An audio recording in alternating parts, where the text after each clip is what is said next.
Hello everyone, welcome to my YouTube channel Medico Azlan. तो जैसा कि आप सबको पता है कि WBMCC ने अपनी वेबसाइट पर स्टेट रैंक को रिलीज़ कर दिया है। आप वहां जाके एक PDF होगा आइकन में, आप उसे डाउनलोड कर लें। उसमें आप अपना स्टेट रैंक देख सकते हैं। इससे आपको ये पता चलेगा कि आपको वेस्ट बंगाल में किन किन कॉलेजों में एडमिशन मिलने की चांसेस है।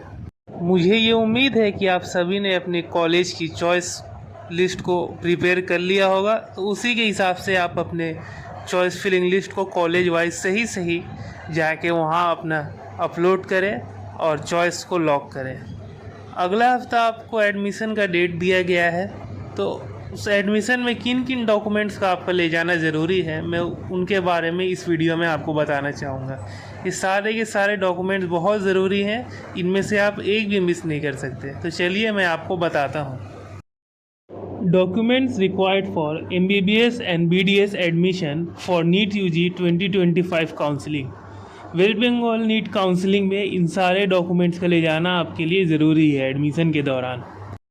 तो सबसे पहला डॉक्यूमेंट है आपका नीट UG एडमिट कार्ड। आपने 3 पेज होगा आपका एडमिट कार्ड का, आप तीनों ही कलर प्रिंट लेके जाएं। उस पर एक पासपोर्ट साइज फ़ोटो लगाने का जगह दिया है, वहाँ पर एक फ़ोटो आप पहले से ही लगा के जाएं।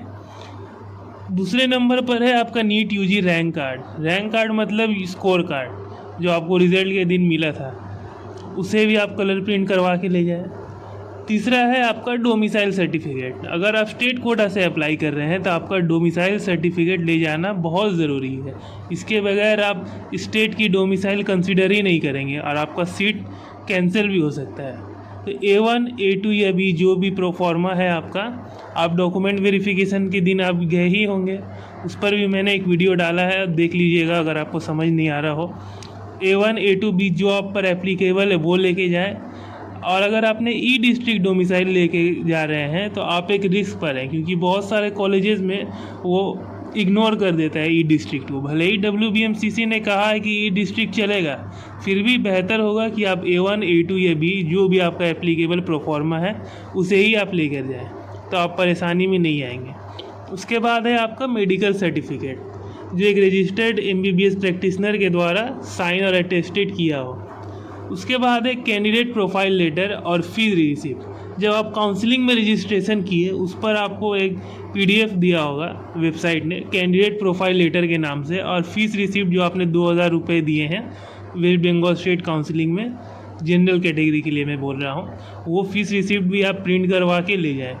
उसके बाद आपका जब डॉक्यूमेंट वेरिफिकेशन हुआ था तो आपको एक डॉक्यूमेंट वेरीफाइड सर्टिफिकेट मिला था, वो भी ले जाना आपके लिए बहुत ज़रूरी है। उसमें स्टैम्प और सील दिया होगा उस इंस्टीट्यूशन का जहां आप गए थे।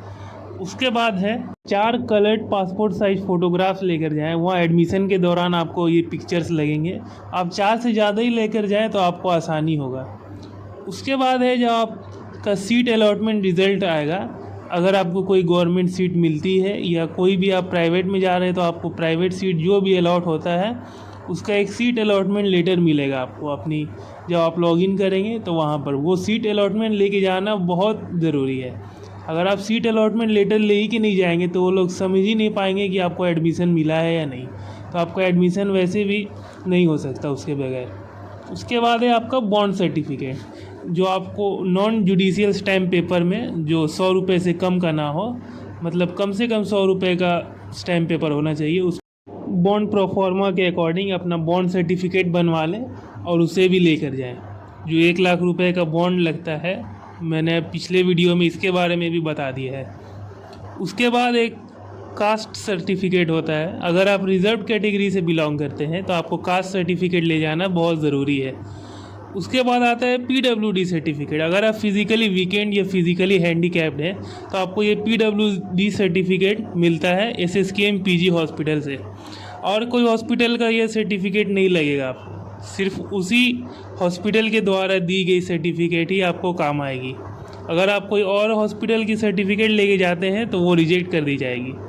उसके बाद आता है आपका क्लास 10 और क्लास 12 का मार्कशीट और सर्टिफिकेट, ये ले जाना भी कंपलसरी है। मैं एक चीज़ बता दूं कि क्लास 12 की मार्कशीट और सर्टिफिकेट वो लोग 5.5 साल के लिए जमा ले लेंगे। तो इससे बेहतर है कि आप पहले से ही उसका स्कैन कॉपी और ज़ेरॉक्स जितना हो सके आप करवा लें, ताकि बाद में आपको प्रॉब्लम ना हो। उसके बाद लगता है आपका कैंडिडेट्स आइडेंटिटी प्रूफ। आप अपना आधार कार्ड, वोटर कार्ड या पैन कार्ड कुछ भी ले जा सकते हैं। मेरे माने तो आप आधार कार्ड ही ले जाए, वही बेस्ट होगा।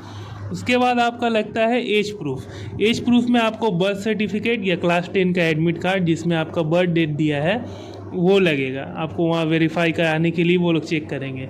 उसके बाद अगर आप डोमिसाइल बी से बिलोंग करते हैं तो आपके पेरेंट्स का वोटर, आधार और पासपोर्ट में से कोई 2 डॉक्यूमेंट एटलीस्ट आप तीनों ही ले जाना ज़रूरी है, क्योंकि उसमें आपको वेस्ट बंगाल की एड्रेस प्रूफ लगता है।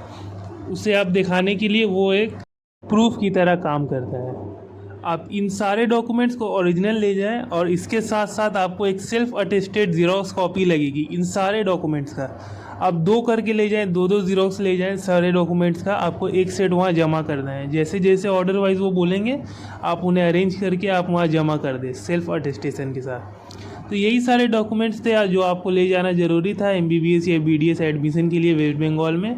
नीट से जुड़ी और अपडेट पाने के लिए मेरे चैनल पर बने रहें और क्लियर एक्सप्लेनेशन के साथ नीट से जुड़ी सारे डिटेल्स को जानने के लिए मेरे चैनल को आप प्लीज़ सब्सक्राइब करें, मेरे चैनल को लाइक करें और जितने ज़्यादा से ज़्यादा हो सके इसे शेयर करें। Thanks for watching medico Azlan.